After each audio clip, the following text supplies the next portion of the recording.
Bonjour à tous, bienvenue dans cette nouvelle vidéo.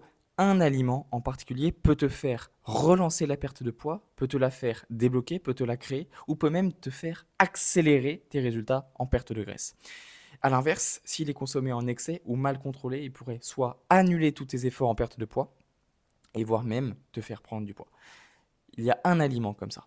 On va l'expliquer, je vais te l'expliquer, je vais te le détailler, je vais te donner les dosages, je vais te donner les types d'aliments à éviter et à privilégier lors de ta période de perte de graisse. Et encore une fois, cet aliment va vraiment te permettre de débloquer ta perte de poids si tu mets en place le conseil que je te donne dans cette vidéo. Si tu ne me connais pas, je m'appelle Théo Esposito, j'ai accompagné aujourd'hui plus de 150 personnes à retrouver leur poids de forme grâce à un plan alimentaire et à un protocole de perte de graisse objectif et cible en fonction des contraintes sociales, familiales, professionnelles, environnementales de la personne, toujours sans restriction trop restrictive, euh, trop contraignante au quotidien au niveau alimentaire et surtout sans aucun interdit alimentaire. Si tu souhaites en savoir plus sur les méthodes que j'utilise et si elles peuvent être utilisées sur ta physiologie, sur ta personne, sur ton cas et si elles peuvent être adaptées en fait à ta situation de vie tout simplement, je t'invite à réserver soit un coaching gratuit avec moi en description ou alors tout simplement lire la description et cliquer sur le lien correspondant. Également, je me permets juste de te rappeler, cette vidéo fait l'objet d'une série, une vidéo par jour sur le mois de juillet, un été pour perdre des kilos, pour t'expliquer toutes les méthodes efficaces pour perdre du poids rapidement et sainement, tout en maintenant ta masse musculaire. Abonne-toi sur la chaîne YouTube pour ne pas manquer les prochaines vidéos, il y en a une par jour, c'est parti. Le premier aliment, ça va être les huiles. Alors, les huiles sont très bénéfiques pour la santé si elles sont choisies de bonne qualité. Je pense par exemple à des huiles riches en oméga 3, comme l'huile de lin, de colza, de noix. Et je pense aussi à certaines huiles avec une grande richesse en acides gras monoinsaturés, par exemple, comme l'huile d'olive, comme l'huile de coco, par exemple, comme certains types de beurre également. Donc, ce sont des huiles qui sont très bénéfiques pour la santé, qui vont apporter des vitamines E, par exemple, de la vitamine E dans l'huile d'olive notamment, qui vont apporter beaucoup d'antioxydants également très intéressants pour lutter contre les radicaux libres. Mais ça, c'est l'aspect santé, c'est vraiment les bénéfices santé.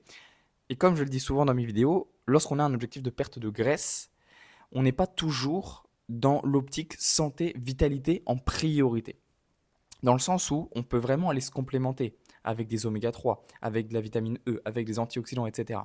La problématique des huiles, c'est qu'en fait, elles vont avoir une densité énergétique, une densité calorique beaucoup trop importante.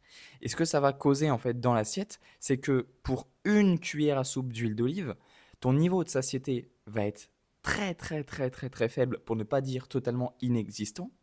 Par contre, tu vas apporter environ 100-110 calories pour une seule cuillère à soupe. Tu en mets deux le midi, deux le soir, tu es tout de suite à environ 400 calories dans la journée uniquement apportées par l'huile d'olive dans l'assiette en ajout. À ça, on va ajouter peut-être l'huile pour la cuisson, pour les œufs le matin au petit déjeuner, pour le blanc de poulet à midi, pour les légumes cuits dans la poêle par exemple lors du dîner, etc., etc. On peut facilement monter jusqu'à 600 calories uniquement d'huile dans la journée. Et la problématique de ça, c'est que lorsqu'on est en perte de graisse, nous, ce qu'on veut, c'est mettre en place un déficit calorique. Et ce déficit calorique, pour qu'il soit bien construit en perte de poids, il doit te permettre d'avoir un niveau de satiété, de ressentir un état de satiété correct, cohérent, toute la journée. Tu ne dois pas avoir faim en perte de poids. Et la problématique de l'huile, c'est qu'en fait, elle augmenterait ton total calorique, elle te permettrait d'atteindre certes ton total calorique avec de très bons aliments en termes de santé, évidemment, mais en termes de satiété, il n'y en a aucun. Et c'est pour ça que sur une petite période de perte de graisse, sur quelques semaines, quelques jours, un mois, 2 mois, pourquoi pas, se restreindre en termes d'huile d'olive, en termes d'huile de noix, colza, lin, en termes d'huile de coco, en termes de beurre, en termes de matière grasse tout simplement, oui, c'est une très bonne option.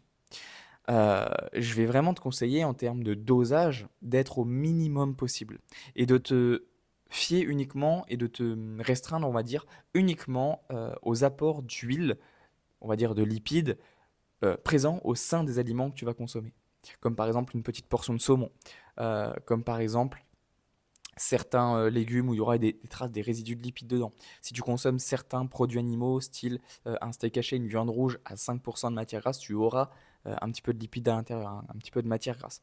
Donc, je te conseille vraiment de prêter attention à tout ça, de limiter au maximum les apports en huile que tu mets au cours de ta journée dans ton assiette, de limiter au maximum toutes les matières grasses possibles, de privilégier du fromage blanc 0% plutôt que 3, 5, 7, 10, 15, 20% de matières grasses. Et donc, tu verras naturellement que tu vas économiser beaucoup de calories dans ton plan alimentaire, dans ton assiette au cours de la journée. Et ces calories, si elles ne sont pas compensées, tu vas naturellement créer un déficit calorique et qui peut parfois même être simplement suffisant à relancer ta perte de poids ou même tout simplement à l'accélérer. Voilà, c'était la petite astuce du jour sur l'huile d'olive, sur les lipides, sur les dosages en lipides. Retiens toujours que un plan alimentaire pour une perte de graisse, il n'est valable que sur une courte période. Tu ne vas pas tenir ces restrictions toute ta vie, encore moins un an, encore moins 6 mois.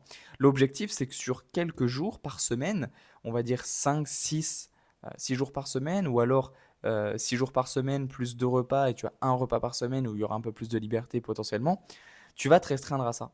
Et l'objectif, c'est que tu sois moins de temps par semaine, ou alors moins de temps au total en déficit calorique, que tu sois moins de temps sous forme de régime, même si je n'aime pas ce terme, pour que au plus vite tu atteignes ton objectif cible, ton poids cible, ton pourcentage de masse grasse corporelle cible, au plus vite tu retrouves une alimentation normale.